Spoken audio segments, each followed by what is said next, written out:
Asan ka? Roy, asan ka? Gina.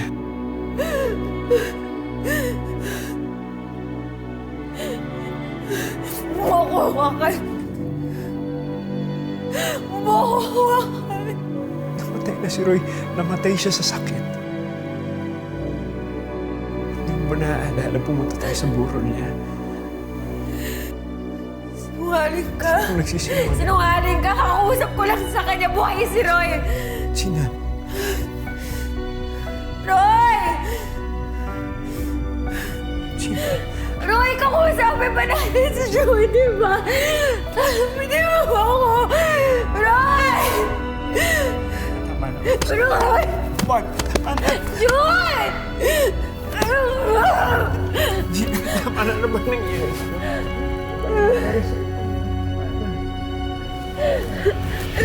Tama na, tama na, tama na, tama na. Tama na. Tama na. Tama na.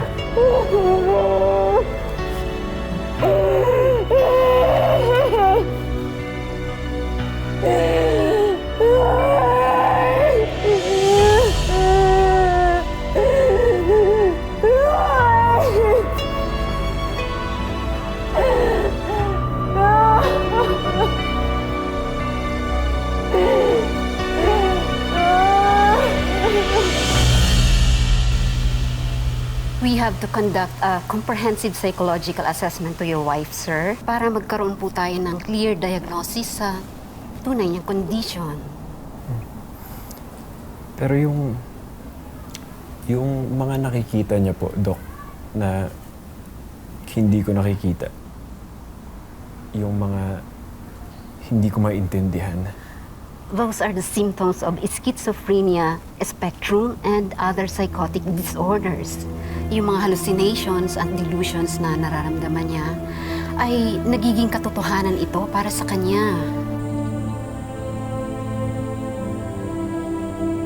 Hayop ka! At this point, we need to know kung kailan to nag-start. Posibleng dahil ito sa genes or sa mga stressors or major event like a death of a loved one na maaaring nagkaroon ng impact sa buhay niya. Gina, hiwalayin mo na si June. Roy, kasal kami ni June. Pero tayo dapat yun, di ba? Tingnan mo siya nakausap niya. Roy, kasal kami ni June.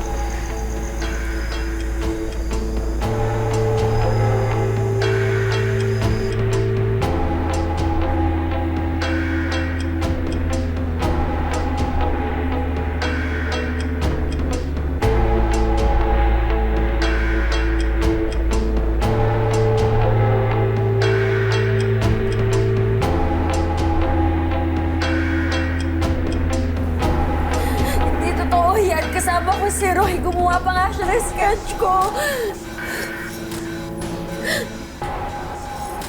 Mahal. Wala na si Roy. Kahit yung sketchbook na sinasabi mo, wala na yun. Tama na. Matagal ko na napapansin na may mga kinakausap ka na hindi ko naman makita. Akala ko parte lang ng proseso mo bilang writer para makapag-isip ka.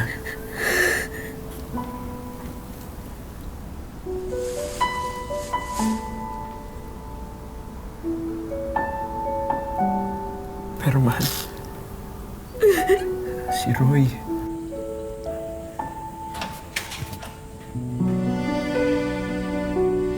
Yung pusa.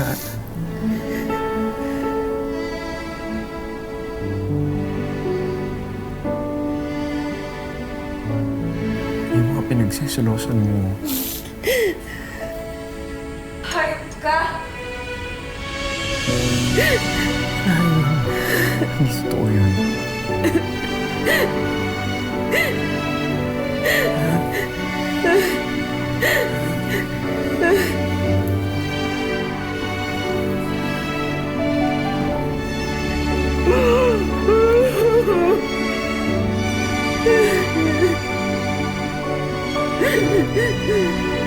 Ayon sa isang pag-aaral, ang schizophrenia ang isa sa pinakapangunahing mental illness ng maraming Pinoy.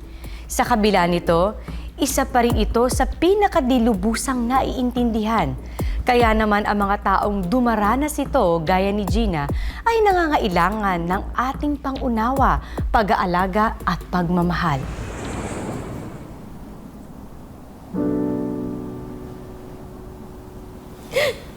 Naalala mo na ba? Nung burol niya, nandun tayo. Para kausapin siya.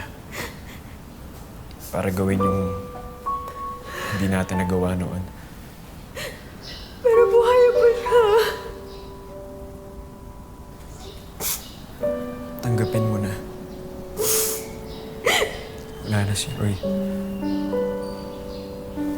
Palayain mo na yung sarili mo. Kung nahihirapan ka naman nandito ako Hindi naman kita pababayaan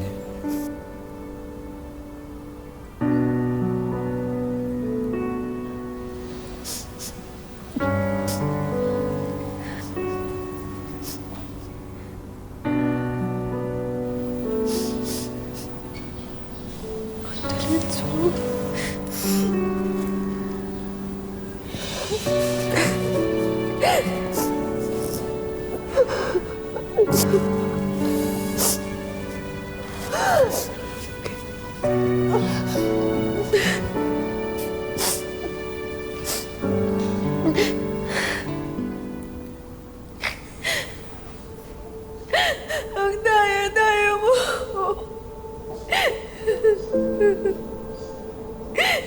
Hindi mo kami binigyan ng chance ni Judo humingi ng tawad sa'yo.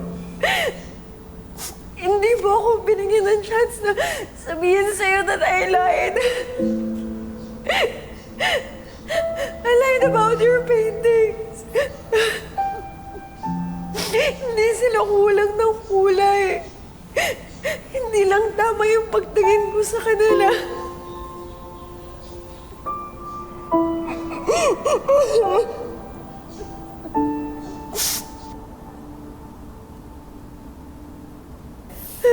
I'm sorry.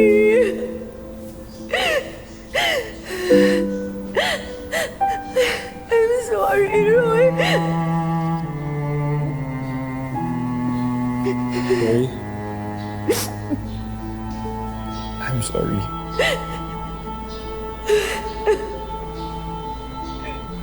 Sobrang sorry.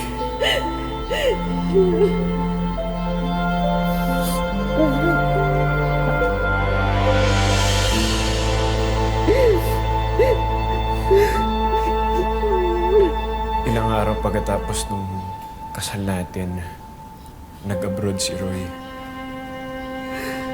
Pagkatapos na ilang buwan, bumalik siya pero nagkasakit naman siya.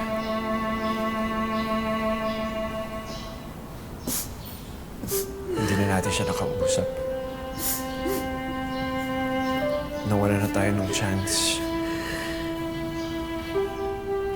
Alam ko nakukonsensya ka sa nangyari. Nararamdaman ko rin yun. Pero, Gina, kung iniisip mo na may kasalanan ka dahil sa nangyari sa kanya, hindi. Wala kang kasalanan. Tawarin mo na yung sarili mo. Tawarin na natin yung sarili natin. Dahil sigurado ako, yun rin naman ang gusto ni Roy ngayon.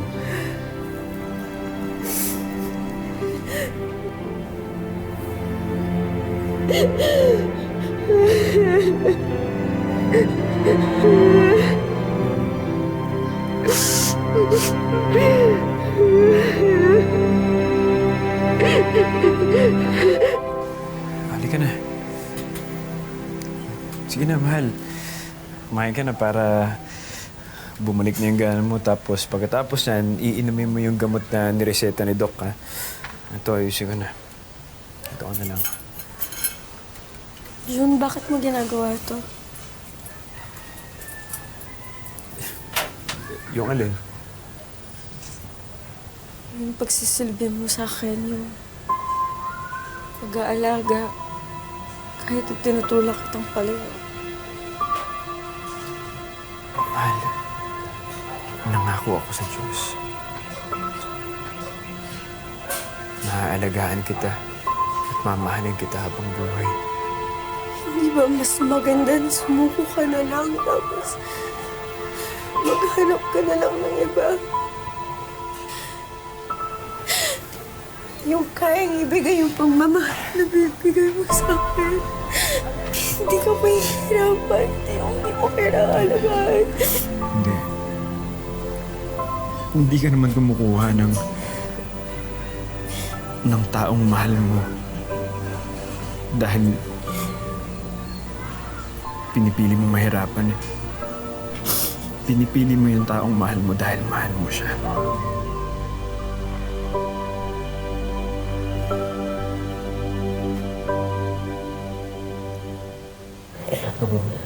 Nung unang beses pa lang na pinili na kita,